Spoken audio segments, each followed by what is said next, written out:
رسول اللہ صلی اللہ علیہ وسلم نے ایک حدیث قدسی میں فرمایا، اللہ تعالیٰ نے نیکیاں اور برائیاں مقدر کر دی ہیں اور پھر انہیں صاف صاف بیان کر دیا ہے۔ بس جس نے کسی نیکی کا ارادہ کیا لیکن اس پر عمل نہ کر سکا، اللہ تعالیٰ نے اس کے لیے ایک مکمل نیکی کا بدلہ لکھا ہے، اور اگر اس نے ارادہ کے بعد اس پر عمل بھی کر لیا تو اللہ تعالیٰ نے اس کے لیے اپنے یہاں 10 گنا سے 700 گنا تک نیکیاں لکھی ہے، اور اس سے بڑھ کر۔ اور جس نے کسی برائی کا ارادہ کیا اور پھر اس پر عمل نہیں کیا تو اللہ تعالیٰ نے اس کے لیے اپنے یہاں نیکی لکھی ہے، اور اگر اس نے ارادہ کے بعد اس پر عمل بھی کر لیا تو اپنے یہاں اس کے لیے ایک برائی لکھی ہے۔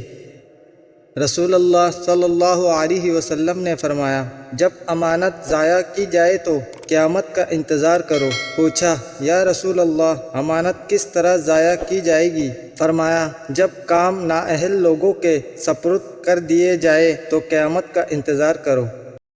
آپ حدیث سننا پسند کرتے ہیں تو ہمارے چینل کو ضرور سبسکرائب کریں اور گھنٹی کے بٹن کو آل پر سیٹ کر دیں تاکہ ہمارے تمام نئے آنے والی احادیث آپ تک بروقت پہنچتی رہے۔ شکریہ۔